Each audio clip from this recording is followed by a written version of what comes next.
Good afternoon, folks. Welcome back to the Food for the Faithful channel with me, Bill Reimer, your reluctant prophet. I have something that I might not be reluctant to speak with you about, but have felt deeply convicted that it was overdue that we discuss these things on this channel. Postmodern relativism has become the zeitgeist of our present age, since words no longer hold their original meaning. And since postmodernists claim that language is a tool wielded only to exert power and control over others and their activities, it has become exceptionally difficult to even find the language needed to convey how postmodernism has totally undermined and indeed disrupted public discourse.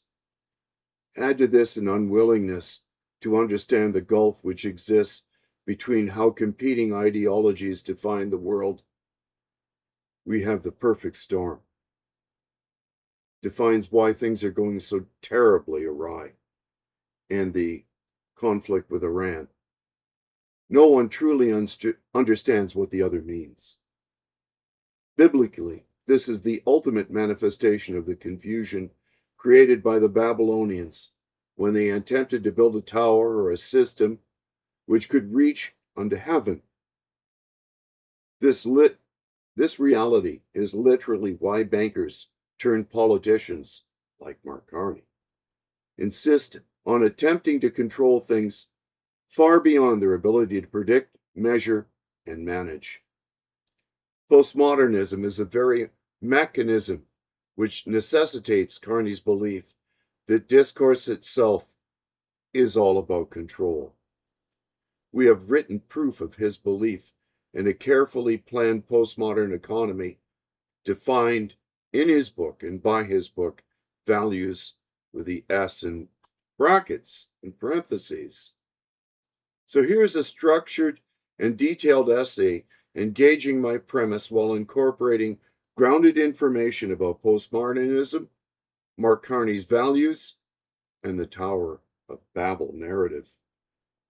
Postmodern relativism as the zeitgeist, language, power, and the fracturing of public discourse is the subtitle here.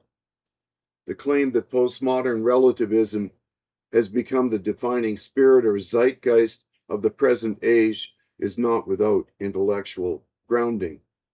Across philosophy, politics, and social life, there has been a discernible shift away from the belief in objective truth toward a world in which meaning, value, and even reality are increasingly regarded as contingent, constructed, and contested. Postmodernism, as a philosophical movement, is characterized by a broad skepticism or relativism and a general suspicion of reason, alongside the belief that knowledge and truth are shaped by social and linguistic frameworks rather than discovered as objective realities. Within such a framework, language itself is no longer a transparent medium of communication, but a central arena in which power is exercised and contested. And each subsection, I have the links from which the information was drawn. This Britannica.com. When you sign into the blog, if you're listening to the vlog itself, you can sign into the blog and read word for word and look at all my sources and read them for yourself, because I don't believe in postmodern relativism. Language, meaning, and the problem of communication. Next subtitle. Postmodern thought places extraordinary emphasis on language, not as a neutral tool, but as a very medium through which reality is constructed. Influential strands of postmodern theory argue that language does not transparently reflect the world, it constructs it. As a result, meaning becomes fluid, unstable, and dependent on context, interpretation, and power relations. This philosophical shift has profound implications for public discourse. If words no longer have stable meanings, then communication becomes inherently fraught. Terms such as justice, freedom, and truth cease to function as shared reference points and instead become contested symbols interpreted differently by competing ideological communities. The result is not merely disagreement, but a deeper level of mutual incomprehension. What one group asserts as self-evident truth, another may dismiss as a constructive narrative serving hidden interests. Moreover, postmodernism's skepticism towards so-called meta-narratives, the grand narrative, universal explanatory frameworks such as Enlightenment rationalism or religious truth claims, further fragments discourse. Without shared foundational assumptions, dialogue becomes less about persuasion and more about asserting competing interpretive frameworks. In this sense, the difficulty is not simply that people disagree, but that they often lack a common language in which disagreement can even be meaningfully expressed. Next subtitle, Ideology, Power, and the Erosion of Shared Reality. A central tenet of postmodern thought is that discourse is inseparable from power. Thinkers such as Michel Foucault emphasized that systems of knowledge are intertwined with structures of authority.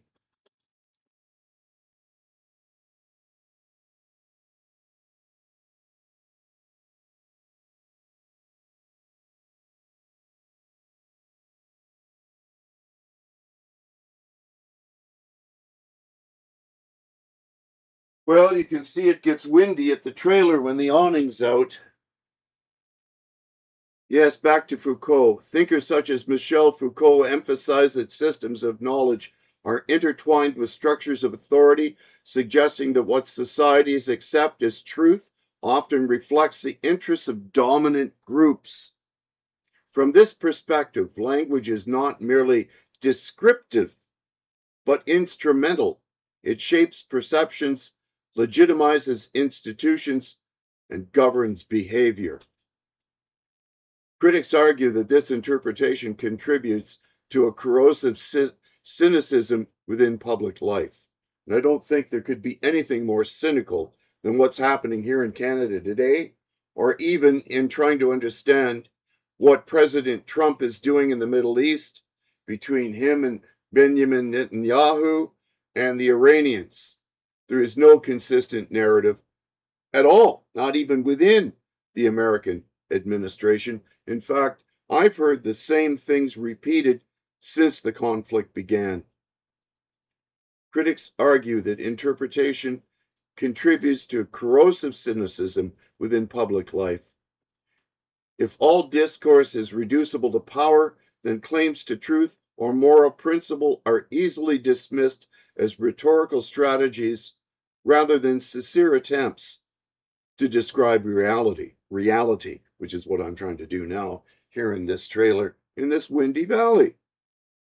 This can lead to a form of epistemic paralysis in which trust erodes and public debate devolves into competing narratives rather than constructive dialogue. Adding to this fragmentation is a growing unwillingness or inability to recognize the depths of differences between competing worldviews. This is something that I, and this channel, never underestimates. Having lived in Norway and experienced what I experienced there, I will never underestimate how different cultures perceive the world and therefore act within it for utterly different reasons and reasons that I cannot even as of yet, being married to a Norwegian lady who is absolutely charming and beautiful to a fault. Nevertheless, her culture remains enigmatic. When ideological frameworks define reality itself, disagreements cannot easily be resolved through evidence or argument alone. Yes, don't I know that? Instead, they become clashes between fundamentally different conceptions of the world, each operating according to its own internal logic. Now, there's the key, it's their internal logic. So, if you hope to understand it, quit trying to think like you think. You have to learn to think what they're thinking. And often, as I do that, I don't like what I'm seeing when I try to perceive the world through their lens because it's utterly foreign to my worldview. Next subtitle: The Tower of Babel is a metaphor for modern discourse. The biblical narrative of the Tower of Babel offers a compelling metaphor for this condition. According to the account in Genesis, humanity once shared a common language and sought to build a unified project, a tower reaching heaven. In response, God confounded their speech, rendering them unable to understand one another and scattering them across the earth. The story is traditionally interpreted as a lesson about human pride and the limits of collective ambition, but it also serves as an enduring symbol of linguistic fragmentation. In a contemporary context, the Babel narrative can be read as an allegory for the breakdown of shared meaning. Where once discourse may have been grounded in common assumptions, whether religious, philosophical, or cultural, today's environment increasingly resembles a landscape of mutually unintelligible languages. Each ideological group operates within its own semantic universe, making genuine understanding exceptionally difficult. The confusion of tongues is no longer merely a mythological explanation for linguistic diversity, but a lived reality in modern communication. Mark Carney, Values and Competing Interpretations. Within this broader intellectual climate, interpretations of public figures and their ideas are likewise shaped by divergent frameworks. Mark Carney's Values, Building a Better World for All offers a relevant case study. In the book, Carney explores the historical evolution of his economic value and argues that modern market systems have become disconnected from broader human values such as fairness, sustainability, and responsibility. He emphasizes that the increasing tendency to assign a price to everything risks reducing social values to market metrics, reshaping what societies prioritize.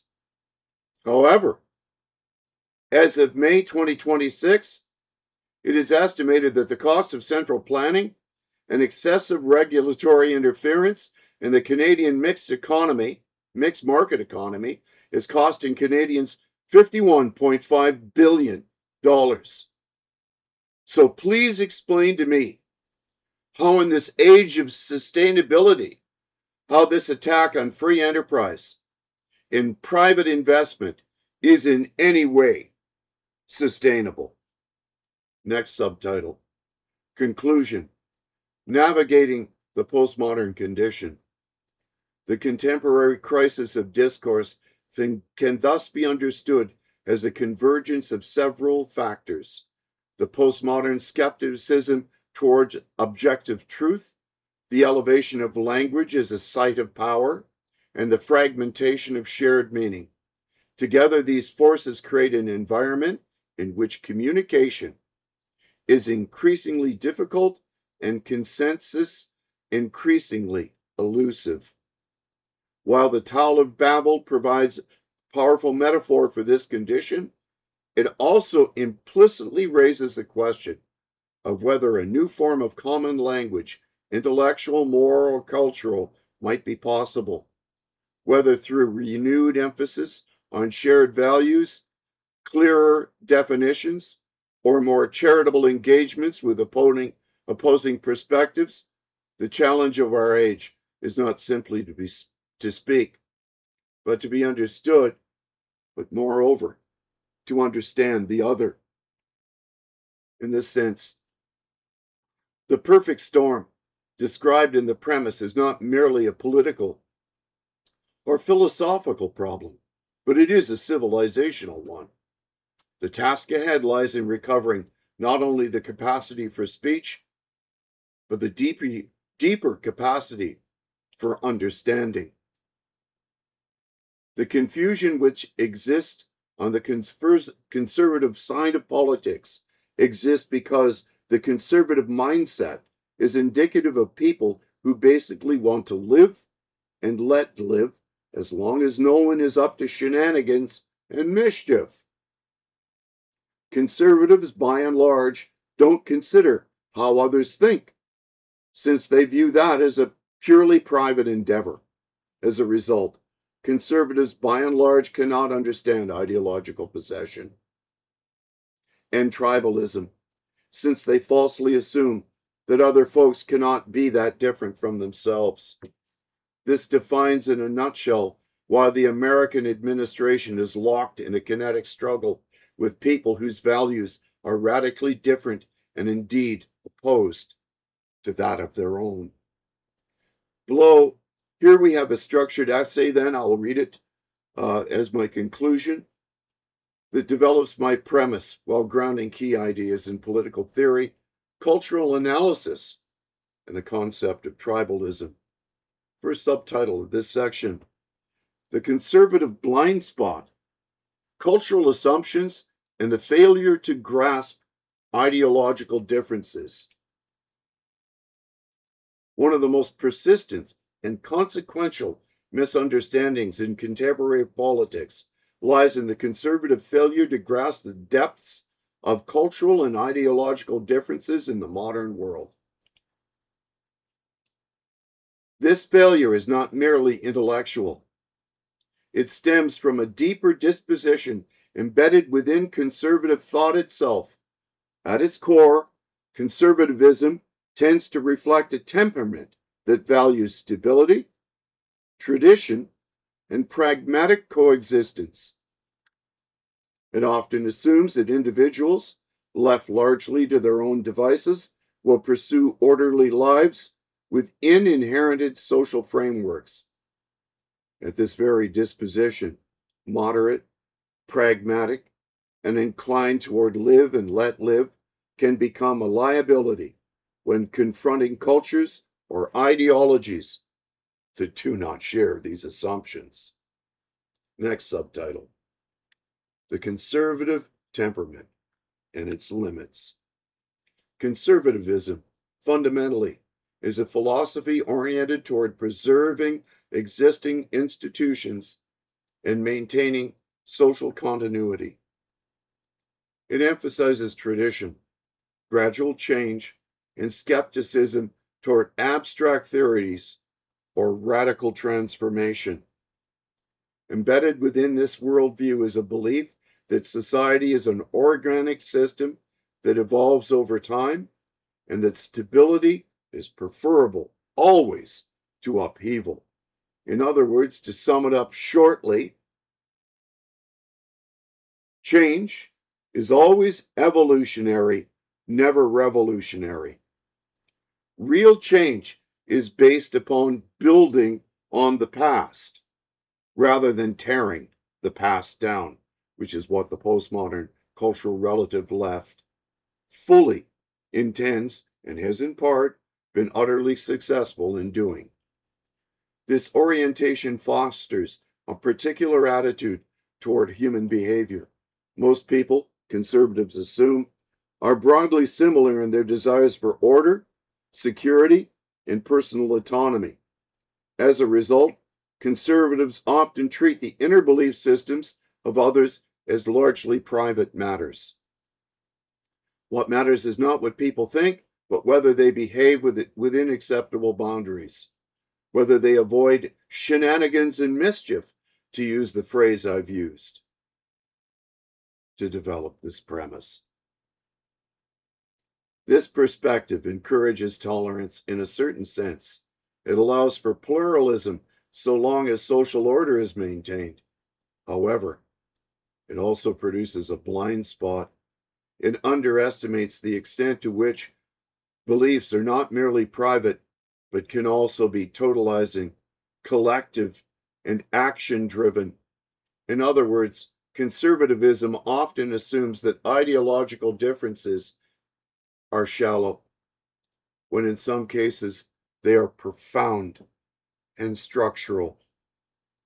Next subtitle: Ideological Possession and the Reality of Tribalism.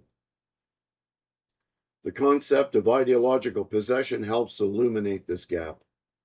Rather than treating beliefs as flexible or pragmatic, ideological possession describes a condition in which individuals or groups become wholly defined by a belief system and are willing to impose it on others with certainty and moral fervor. In such cases, ideology is not a personal preference, but a total framework through which reality is interpreted and action is justified. Closely tied to this is tribalism, the human tendency to form tightly bound groups defined by shared identity and worldview. Tribalism manifests as strong in-group loyalty combined with suspicion or hostility toward outsiders, often framed as an us versus them dynamic. While tribalism is a universal human trait, its expression varies dramatically across cultures and political systems. Critically, conservative assumptions about human similarity often clash with this reality. If one assumes that others fundamentally share the same basic outlook, individualistic, pragmatic, and relatively tolerant, then the existence of deeply tribal or ideologically driven cultures becomes difficult to comprehend. This is why Trump can't comprehend the Iranians. Can't absolutely, they are more than willing to die for their cause, more than willing, and to kill anyone that prevents them from dying for their cause, just for the sake of killing, because Islam is a murderous ideology. What appears to conservatives as irrational or extreme may in fact be entirely coherent within a different cultural or ideological framework. Next subtitle: Cultural Differences and the Misreading of the World. Modern social sciences underscore how deeply cultural shapes perception, behavior, and values. Frameworks such as Hofstede's cultural dimensions demonstrate that societies vary significantly in their attitudes toward authority, individualism, and social hierarchy. For instance, while the United States is typically characterized as highly individualistic, many other cultures prioritize collective identity and group cohesion. These differences are not superficial. They shape how people interpret authority, negotiate conflict, and define moral legitimacy. Cultural norms determine not only what people value, but also how they understand reality itself. When these norms clash, conflicts often arise. Not necessarily because of bad intentions, but because each side interprets the situation through fundamentally different lenses, which is exactly what we're seeing in the Persian Gulf right now. The conservative blind spot emerges when such differences are underestimated or dismissed. If one assumes that the others share similar priorities, such as personal freedom, limited government, or pragmatic compromise, then one is likely to misinterpret the motivations and strategies of actors who operate according to entirely different principles such as honor, collective identity, or ideological purity. Next subtitle, geopolitical consequences, conflict through misunderstanding. This failure of understanding has profound implications for international relations. American foreign policy, for instance, has long been shaped by underlying values and belief systems that influence how decision makers interpret global events. Yet when policymakers fail to recognize the depth of ideological or cultural differences, they risk projecting their own assumptions onto others. The result is often strategic miscalculation. Conflicts that appear solvable through negotiation or rational compromise may instead persist because the opposing side operates within a fundamentally different moral or ideological framework. In such cases, what one side views as pragmatic flexibility, the other sees as weaknesses. What one considers universal principles, the other regards as alien impositions. This dynamic can escalate into what my premise describes as a kinetic struggle, a situation in which misunderstanding, rather than mere disagreement, drives conflict. Such struggles are not simply contests of power, but clashes of worldview, where each side fails to fully grasp the logic of the other. Next subtitle, the paradox of conservative tolerance. Ironically, the conservative inclination toward tolerance and non-interference can exacerbate this problem. By treating belief systems as private and focusing primarily on behavior, conservatives may overlook the ways in which ideology shapes behavior at a collective level. This can lead to delayed recognition of threats or challenges until they manifest in overt conflict. At the same time, when conservatives do encounter radically different ideologies, they may struggle to interpret them accurately. The assumption of shared human commonality, normally a source of social cohesion, becomes a liability when confronted with systems that reject or reinterpret those commonalities. Next subtitle, conclusion. Toward a more realistic understanding of difference. The failure of conservatives to fully understand radically different cultures and ideologies is not simply a matter of ignorance or indifference. It arises from the very strength of the conservative worldview, its emphasis on stability, pragmatism, and the assumption of shared human norms. Yet in an increasingly interconnected and ideologically diverse world, these assumptions can no longer be taken for granted. A more realistic approach requires acknowledging the depth of cultural and ideological differences. It requires recognizing that not all societies are driven by the same principles, and that some belief systems operate at a level far removed from the individualistic live and let live ethos often associated with conservatism. Ultimately, the challenge is not merely political, but it is philosophical, and, of course, more importantly, spiritual. To understand that the world is not populated by variations of oneself, but by fundamentally different ways of seeing value and acting. Without this recognition, misunderstanding will persist. And with it, the conflicts that arise when one worldview confronts another without truly comprehending it. From the book of Proverbs, chapter 18, verse 2. A fool takes no pleasure in understanding, but only in expressing his opinion. I hope this has not been my opinion, but a thorough analysis of why varying worldviews are creating untold conflict. God bless you. These are things to think and pray about on this June the 6th afternoon.